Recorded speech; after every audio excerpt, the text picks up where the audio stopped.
Halo, selamat malam semuanya. Jumpa lagi dengan saya Hamlet Salayang, dan saya ingin mengucapkan selamat memperingati hari kebangkitan Tuhan kita Yesus Kristus. Ya, saya sendiri adalah orang Kristen. Oleh sebab itu, saya tidak mau melakukan hal-hal yang menyangkut iman saya itu berdasarkan tradisi yang tanpa dasar atau hanya sebatas kebiasaan rutinitas saja. Tetapi saya mau melakukan segala sesuatunya berdasarkan firman Tuhan. Oleh sebab itu saya ucapkan selamat memperingati kebangkitan Tuhan Yesus Kristus. Jadi orang Kristen seharusnya mengingat akan kematian dan hari ini dia telah bangkit. 2000 tahun yang lalu Yesus sudah mati dan telah bangkit untuk menyelesaikan jalan keselamatan. Sehingga hari ini kita yang adalah orang-orang Kristen yang sudah dilahirkan kembali, sudah menerima dia sebagai Tuhan dan Juru Selamat kita satu-satunya dan telah bertobat, kita adalah orang-orang yang senantiasa mengingat bahwa dia sudah pernah mati dan telah bangkit kembali. Dan orang yang sudah dibangkitkan, kalau kita baca di dalam kitab Roma misalnya, Roma pasal 6 ayat ke-5 dan 6, bahwa kita telah mati bersama dengan Kristus dan kita telah bangkit bersama dengan Kristus.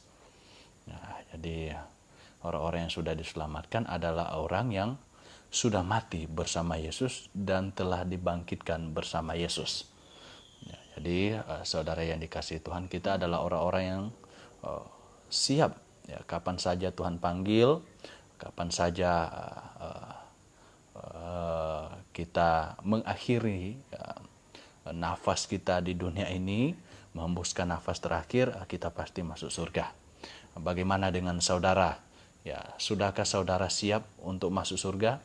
Sudahkah saudara punya jaminan untuk hidup di dalam Yesus, jaminan untuk hidup yang kekal? Kalau belum, saudara boleh buat yakin sebelum terlambat. Seperti firman Tuhan berkata bahwa ada jalan yang disangka orang lurus tetapi ujungnya menuju maut. Mungkin selama ini saudara sudah yakin bahwa saya sudah di jalan yang lurus. Selama ini saya sudah ada di jalan yang lurus.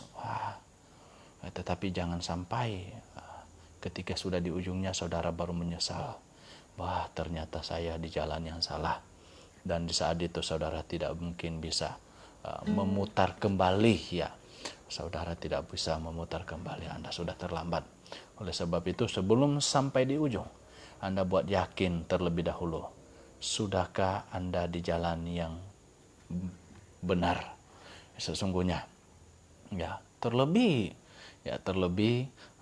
jangan berpikir bahwa saya kan sudah lahir di tengah-tengah keluarga Kristen, saya kan sudah lahir mengenal dunia ini, saya sudah bergereja. Saudara, status Anda sebagai orang Kristen tidak menjamin sebenarnya untuk saudara bisa masuk surga. Bisa masuk surga karena Tuhan Yesus sudah sampaikan bahwa katanya banyak orang yang berseru Yesus, Yesus, Tuhan, Tuhan, Tuhan, Tuhan, Tuhan. Ternyata Tuhan bilang, enggak semuanya orang yang berseru Tuhan menyebut namaku, aku kenal. Ini. Jadi saudara, jangan sampai terlambat, koreksilah imanmu. Iman yang benar itu harus berdasarkan pada firman Tuhan. Kalau saudara masih ragu, kalau saudara masih belum yakin, saudara bisa buat yakin, saudara bisa buat mantap, bisa buat mantap. Oke, saudara yang dikasihi Tuhan, malam ini saya ingin nyanyikan. Mungkin ada yang mau bertanya, silakan. Anda boleh ketik di kolom komentar, saudara. Anda boleh tanyakan ya. Kalau Anda masih mungkin kurang percaya diri, saudara bisa menghubungi ya nomor handphone saya atau WA di 08 0813 11286848. Ya, nomor itu bisa saudara pakai. Ya, mungkin saudara ingin bersifat konseling ya, Anda ingin curhat ya, tenang saja ya, apa yang Anda sampaikan, curahan hati Anda tidak akan saya sampaikan kepada orang lain.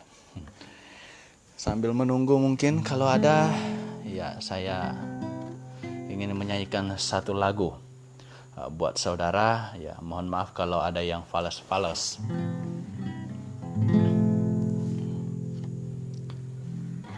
Beriku hati hamba, jadikan ku hamba sepertimu,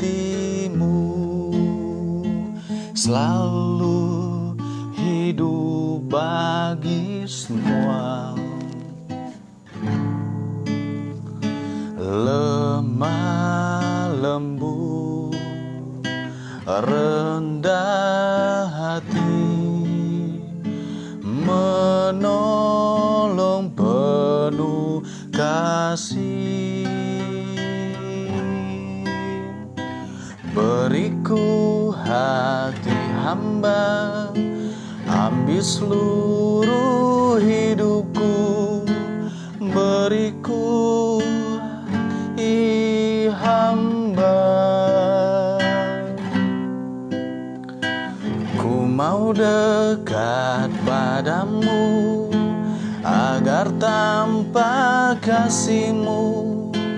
Beriku hati hamba,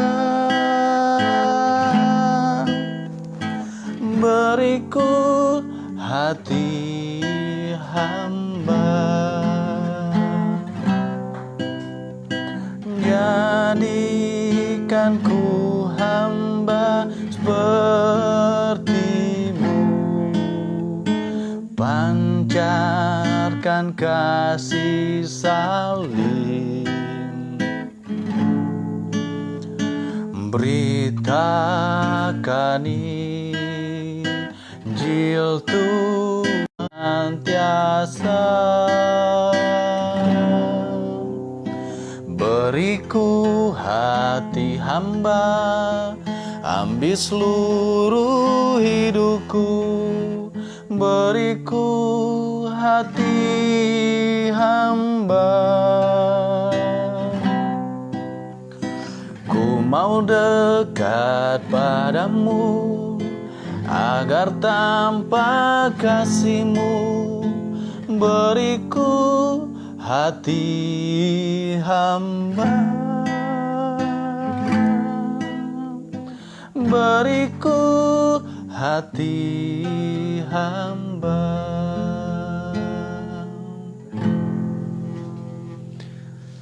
Oke, baik saudara yang dikasihi Tuhan, ini lagu yang sangat indah tentunya. Kita orang Kristen adalah orang-orang yang memiliki hati seperti Kristus ya. Ya, hati seperti Kristus. Mengapa? Ya, karena di dalam hati kita, sesuai dengan Efesus pasal 1 ayat 13 katakan, di dalam hati setiap orang percaya itu ada meterai, yaitu pribadi Roh Kudus sendiri. Ya, para siapa yang percaya katanya langsung dimeteraikan oleh Roh Kudus. Ya, dan Roh Kudus adalah pribadi Allah ya. Nah, ini harus clear karena hari ini telah muncul banyak sekte. Di Manado khususnya ya, saya ketahui sudah ada beberapa ya sekte-sekte yang masih dalam tanda kutip ya Kristen ya, tetapi ketika kita gali lebih dalam, kita cari tahu, ternyata justru mereka menyerang kekristenan, mereka menyerang dasar iman kita, dan salah satu yang diserang adalah pribadi Allah, yaitu Roh Kudus. Ya, mereka tidak percaya bahwa Roh Kudus adalah Allah. Mereka tidak percaya Roh Kudus itu adalah satu pribadi. Ya, padahal Alkitab sangat jelas yang menyatakan bahwa Roh Kudus itu adalah Allah, dia adalah pribadi. Mengapa dia dikatakan sebagai pribadi? Katanya karena Roh Kudus bisa bersedih, ya, bisa didukakan, ya, bahkan Alkitab mencatat bahwa dia ikut dalam penciptaan, ya. Jadi hanya satu pribadi yang bisa melakukan itu semua, bahkan hanya satu pribadilah yang bisa merasakan yang namanya kesedihan yang boleh didukakan, ya. Ya, gimana kita bisa berkata bahwa motor ini bisa didukakan? Nggak bisa. Atau robot bisa didukakan? Nggak bisa. Kenapa? Karena dia bukan pribadi, ya. Karena dia bukan pribadi, ya. Dan saudara, Roh Kudus memenuhi syarat sebagai satu pribadi. Oleh sebab itu, sekte yang berkata bahwa dia bukan Allah, dia bukan pribadi, kita katakan itu adalah sesat, ya, sesat. Karena mereka mengajarkan hal yang bertentangan dengan firman Tuhan. Nah, saudara yang dikasihi Tuhan, ya, kembali lagi bahwa saya ingin menyampaikan sekali lagi untuk kita semua selamat memperingati, ya, kebangkitan Tuhan kita Yesus Kristus. Ya, dia telah mati di atas kayu salib dan telah bangkit, ya, pada 2000 tahun yang lalu. Dan Alkitab mencatat bahwa kematian Tuhan Yesus itu dia di dalam perut bumi itu selama 3 hari 3 malam. Ya, 3 hari 3 malam, dan pada hari yang ketiga dia telah bangkit. Ya, jelas 3 hari 3 malam Tuhan Yesus tidak mungkin salah, karena dia berkata anak manusia dalam perut bumi sama seperti Yunus dalam perut ikan, katanya 3 hari 3 malam. Nah, dan ya, ini sebagai seorang Kristen yang cinta akan kebenaran, dia haruslah bersikap kritis, ya, mau menggali kebenaran, ya, mau belajar firman Tuhan. Ya, sudahkah yang saya imani, yang saya percaya selama ini sesuai dengan Alkitab, atau jangan-jangan saya hanya terhanyut dengan satu tradisi turun-temurun dan saya sendiri sebenarnya tidak mengerti itu. Ini gawat. Karena saudara, iman orang lain, kepercayaan orang lain, ya, tidak bisa membuat Anda masuk surga. Ya, saudara Anda Kristen tidak mungkin bisa membawa Anda masuk surga dengan menggandeng tangan begitu saja. Ya, saya teringat dulu saya pernah dikatakan, karena saya bertanya kenapa saya harus ikut satu ini upacara, ya, di gereja saya dulu. Katanya, wah, kalau kamu ikut upacara itu, acara itu, nanti setelah ikut itu maka dosamu ditanggung sendiri. Waduh, saya waktu itu sih tidak tahu apa-apa, ya. Tetapi ketika saya belajar Alkitab lebih dalam, ya, saya dapatkan bahwa pernyataan itu adalah pernyataan yang sangat-sangat salah. Ya, mengapa? Wah, berarti sebelum saya ikut acara itu dosa saya ditanggung oleh siapa? Nah, menurut pernyataan waktu itu katanya masih ditanggung oleh orang tua. Waduh, kalau saya anak yang durhaka, maka saya bisa nunda, ya kan? Saya bisa nunda untuk mengikuti acara itu. Saya mau lakukan dosa banyak-banyak dulu, ya kan? Ya, karena saya bukan yang tanggung, ya, yang tanggung adalah orang tua saya, ya. Saudara yang dikasihi Tuhan, ini konyol, ya. Alkitab berkata bahwa setiap orang itu menanggung dosanya sendiri, ya. Dia menerima akibat dosanya sendiri. Ya, saudara yang dikasihi Tuhan, ya, dosa anak, ya, anak sendiri yang tanggung. Dosa orang tua sendiri yang tanggung, ya. Dosa seorang suami, ya, seorang suami yang tanggung, bukan istrinya yang nanggung, ya. Nah, ini kita harus clear. Oleh sebab itu, saudara yang dikasihi Tuhan, saudara Alkitab telah mencatat bahwa semua manusia adalah orang berdosa. Tidak ada satu manusia yang tidak berdosa.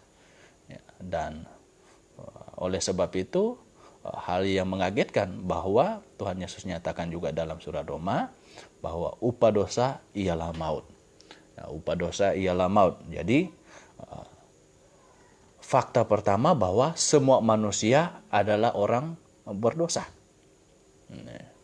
Fakta yang kedua, Alkitab mencatat bahwa upah dosa ialah maut. Nah, upah dosa ialah maut. Jadi, sebenarnya Alkitab ingin menyatakan bahwa semua manusia sebenarnya akan berakhir kepada penghukuman kekal. Berakhir kepada yang namanya maut, yaitu kematian. Oleh sebab itulah Yesus Kristus perlu datang ke dunia karena dia tahu. Karena Allah tahu kalau bukan Allah sendiri yang menyelesaikan dosa, maka tidak ada satu manusia yang bisa menghampiri Allah, yang bisa masuk surga. Dan akhir ceritanya, Yesus datang, dia menjadi sama seperti manusia. Banyak orang Kristen bertanya-tanya, mengapa Yesus harus perlu menjadi manusia? Jawabannya sebenarnya sangat sederhana, saudara. Karena yang ingin ditebus oleh Yesus adalah manusia. Alkitab mencatat bahwa dia perlu menjadi sama seperti manusia supaya dia bisa merasakan apa yang manusia rasakan. Ya. Oleh sebab itu, saudara yang dikasihi Tuhan, ketika Yesus ada di dunia ini, dia adalah 100% manusia. Ya. Dia adalah 100% manusia. Kalau dia tidak 100% manusia, ya, saudara, Yesus tidak akan mungkin bisa mati. Ya, tidak akan mungkin bisa mati. Jadi, yang mati di atas kayu salib itu adalah 100% kemanusiaannya Yesus Kristus. Ya, dia mati dan kita mencatat dia bangkit pada hari yang ketiga. Dia bangkit pada hari yang ketiga. Dan pernyataan dia bangkit pada hari yang ketiga ini, inilah yang sekarang kita peringati hari ini. Kita mengenang, kita mengingat kembali bahwa dia telah mati dan telah bangkit untuk saya dan saudara. Untuk saya dan saudara. Dengan demikian, kita memiliki keberanian untuk menghampiri Allah. Tetapi saudara yang dikasihi Tuhan, belum sampai di situ. Karena banyak hari ini ya, orang Kristen hanya tahu bahwa dia telah bangkit. Dia telah mati dan telah bangkit. Itu hanya sampai kepada pengetahuannya saja. Ya. Padahal di luar orang Kristen juga banyak di luar sana yang percaya yang tahu bahwa Yesus mati dan telah bangkit. Ya, telah bangkit. Nah, adalah sangat disayangkan kalau ada orang Kristen hanya sampai kepada pengetahuan saja, intelektual saja. Ya kan? Wah, saya kan tahu dia pernah mati dan juga pernah bangkit atau telah bangkit. Nah, saudara yang dikasihi Tuhan, kalau saudara hanya menjadi orang Kristen dengan pengetahuan begitu saja, maka saudara, saya sampaikan, bukanlah seorang Kristen yang sesungguhnya. Sesungguhnya. Dan saudara yang dikasihi Tuhan, efeknya adalah, konsekuensinya adalah bahwa saudara tidak mungkin bisa diselamatkan. Ya, tidak mungkin bisa diselamatkan. Ya, kenapa? Ya, karena karya yang Tuhan sudah laksanakan, ya, karya keselamatan, bahkan jalan keselamatan yang Tuhan sudah sediakan, itu tidak menjadi milik saudara.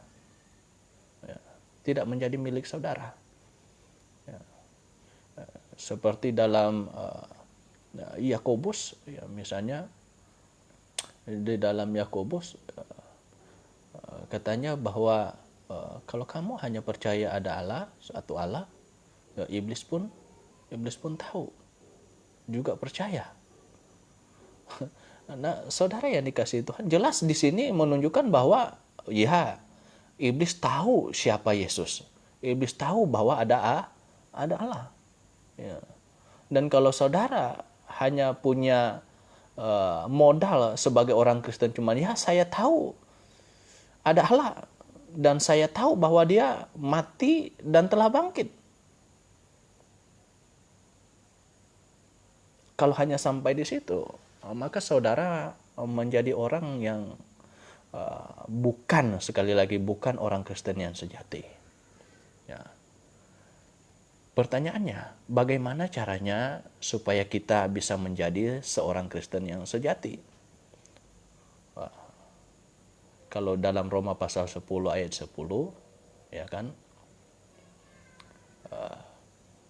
di sana dikatakan bahwa dengan hati kita percaya dan dengan mulut kita mengaku, dan kita akan diselamatkan. Nah, ini. Nah, saudara yang dikasihi Tuhan, jadi sangat jelas bahwa pengetahuan itu harus dibarengi dengan action. Ya, dengan action. Makanya iman yang benar itu memiliki komposisi. Ya, pengetahuan, ya kan? Pengetahuan, perasaan, baru kehendak.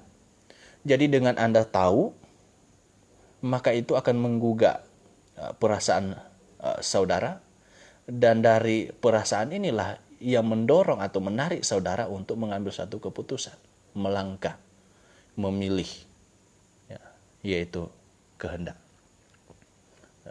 Nah, saudara yang dikasihi Tuhan, kembali lagi mengenai kebangkitan Tuhan Yesus. Banyak orang Kristen jelas tahu seluruh dunia yang sekarang, wah, meskipun di tengah-tengah wabah, ya kan, ya, COVID-19 ini, wah, saya lihat ada juga orang-orang Kristen yang buat acara, misalnya buat acara sekolah minggu setidaknya, ya kan, ini ada, ini seperti yang biasanya tradisi itu ada umpet-umpet telur lalu suruh anak-anak cari, ya gitu kan, ya. Wah, padahal ya seharusnya ya kalau itu mengundang massa ya janganlah, ya kan, ya. Tetapi ya, nah ini saudara yang dikasihi Tuhan, artinya ini menunjukkan bahwa wah, orang Kristen banyak yang begitu antusias gitu. Tuhan Yesus sudah bangkit, sudah bangkit, sudah bangkit. Tetapi saudara yang dikasihi Tuhan, kalau itu hanya sampai kepada bahwa saya sudah tahu, maka saudara bukanlah orang Kristen yang sejati. Saya katakan sekali lagi, orang Kristen yang sejati adalah orang yang bisa, ya, menjadikan dirinya bagian dari yang telah Yesus lakukan. Nah, kenapa menjadi bagian? Ya kan di dalam Roma pasal yang ke-6 ayat 5 dan 6 ya katakan kita telah menjadi satu, ya, satu dengan apa? Kematiannya dan dengan apa? Kebangkitannya. Ya. Nah, jadi kita harus menjadi satu dengan apa yang Tuhan lakukan, yaitu kematian Tuhan dan kebangkitan Tuhan. Nah, untuk menjadi satu inilah yang saya mau tekankan, bahwa saudara tidak mungkin bisa menjadi satu dengan kematian dan kebangkitan Yesus kalau saudara hanya sampai kepada saya sudah tahu kok Yesus telah mati dan telah bangkit. Itu tidak membuat saudara untuk bisa menjadi satu dengan kematian dan kebangkitan Yesus. Anda bisa menjadi satu dengan kematian dan kebangkitan Yesus adalah ketika pengetahuan saudara akan kematian dan kebangkitan Yesus itu mendorong saudara untuk mengambil keputusan. Mengambil keputusan bahwa saya mau sungguh-sungguh mengimani bahwa Yesus sudah mati dan telah bangkit. Itu adalah untuk saya secara pribadi. Jadi saya yang adalah orang berdosa, saya yang adalah orang yang harusnya patutnya dihukumkan di atas kayu salib, saya yang adalah orang yang seharusnya digantung di sana karena dosa saya.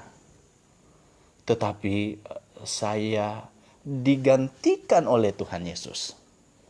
Yesus yang adalah anak Allah, dia yang adalah orang kudus, dia yang adalah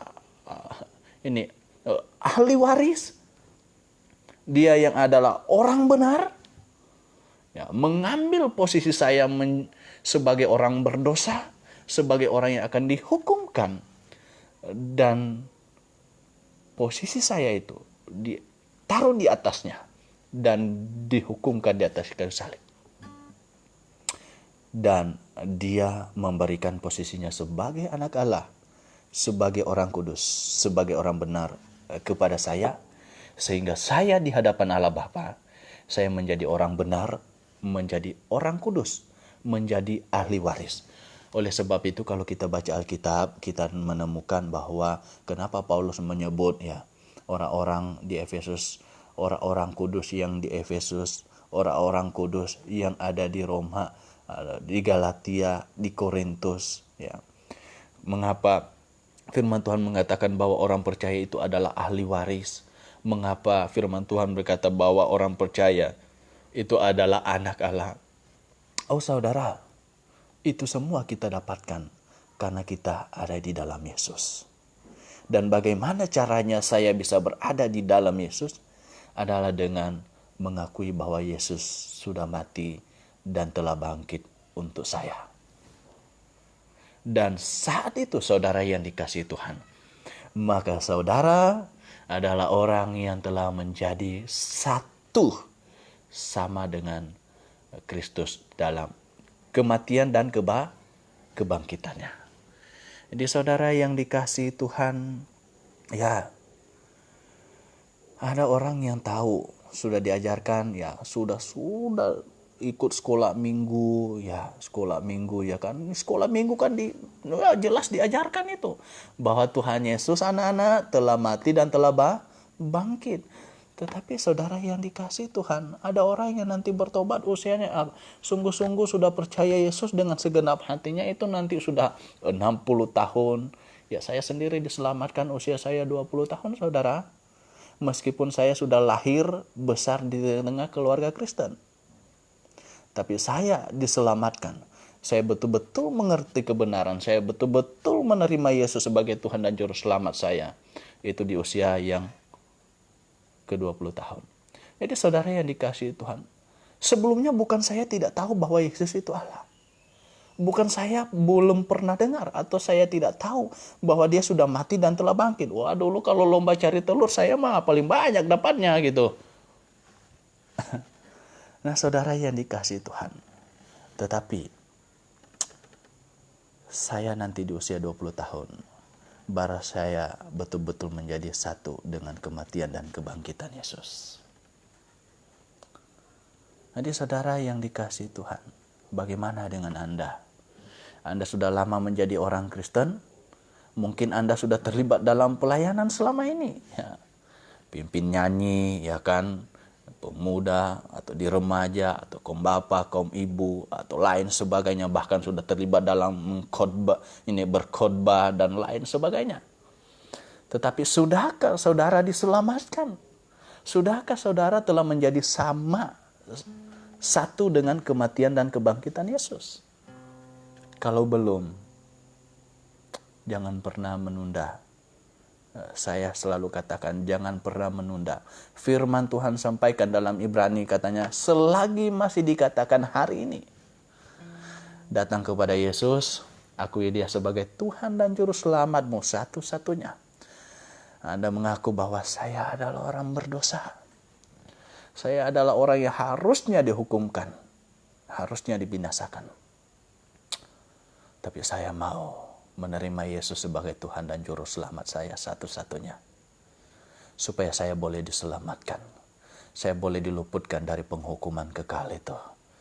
Dan saya mau hidup untuk menggantikan Yesus hidup di dunia itu, yaitu hidup untuk menjauhi dosa. Hidup untuk tidak mau lagi melakukan dosa. Ya, saudara yang dikasihi Tuhan, orang yang sudah diselamatkan adalah orang yang telah melakukan transaksi rohani dengan Kristus. Yesus mengambil posisi saya sebagai orang berdosa, dan posisi saya sebagai orang berdosa yang diambil Yesus, dan posisi dia sebagai orang kudus, orang benar, diberikannya kepada saya sehingga saya menjadi orang benar, orang kudus. Dan saat itu saya janji bahwa saya mau hidup berkenan di hadapan Tuhan.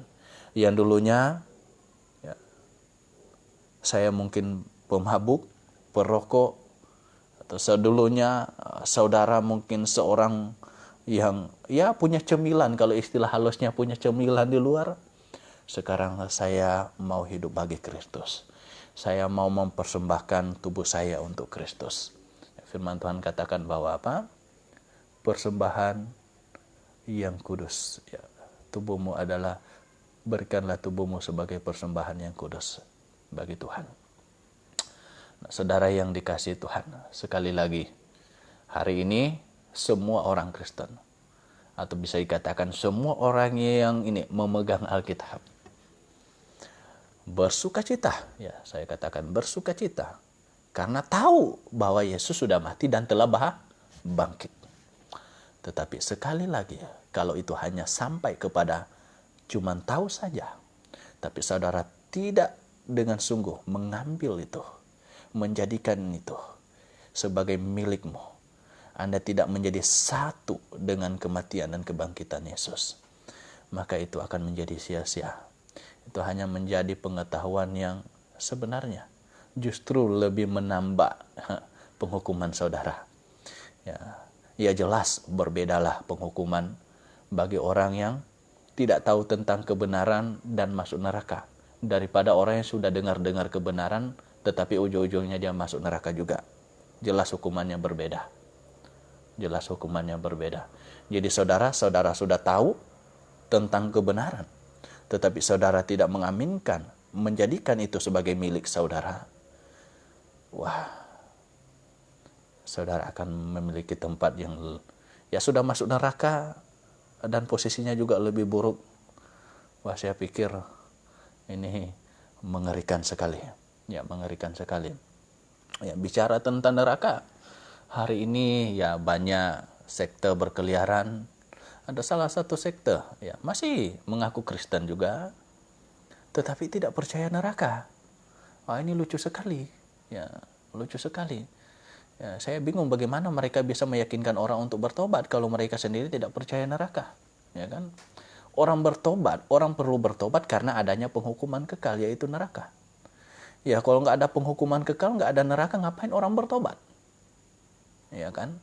Ya, nggak perlu orang bertobat. Tetapi kita, Tuhan sampai turun ke dunia untuk menyelamatkan kita karena dia tahu kalau kita sampai masuk neraka, ini nggak ada obatnya. Nggak ada obatnya. Ya, bukan sama seperti hari ini banyak orang yang ngaku, oh, saya sudah jalan-jalan ke neraka, ke surga, balik lagi ke dunia, balik lagi ke surga, ke neraka, balik lagi ke dunia. Dia pikir ini paniki ampalima, ini surga neraka. Wah, ini kacau sekali. Nah, saudara yang dikasihi Tuhan, sekali lagi ya saya sampaikan bahwa Yesus sudah mati untuk menanggung dosa kita, dosa saya dan saudara.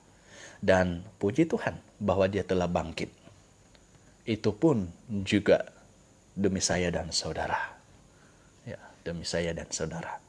Tetapi kalau itu hanya sampai ke pengetahuan saja, hanya sampai di telinga saudara saja, tidak sungguh-sungguh sampai ke dalam hatimu, maka itu akan menjadi sesuatu yang sia-sia. Justru itu akan menambah beban, ini porsi hukuman bagi saudara. Oleh sebab itu, segera ambil keputusan, terima Yesus sebagai Tuhan dan Juru Selamatmu. Satu-satunya, aminkan Dia, bahwa Dia telah mati dan telah bangkit untuk menanggung dosa saya. Dan saya mau hidup bagi Kristus. Dalam Galatia pasal yang 20 dikatakan bahwa hidupku bukan aku lagi, tapi Kristus yang hidup dalam aku. Ya, aku mau hidup sekarang adalah untuk Kristus, ya, untuk Kristus. Ya, tetapi kalau Tuhan pun sudah mau panggil saya, ya saya akan bersama-sama dengan Dia. Bagaimana dengan saudara? Kalau saya bisa bertanya, mungkin kalau ketemu ini saya baca nih, ini siapa saja yang nonton nih. Ya, mungkin ada yang bisa ketemu dengan saya besok, lusa, atau di lain waktu. Bolehkah saya bertanya, ya, saudara yakin masuk surga? Ya, jangan marah. Ya, karena kalau Anda marah, itu menunjukkan imanmu itu benar atau salah. Ya, jawabanmu menentukan imanmu. Oke, saudara yang dikasihi Tuhan, sekian, kiranya Tuhan Yesus memberkati. Maranatha.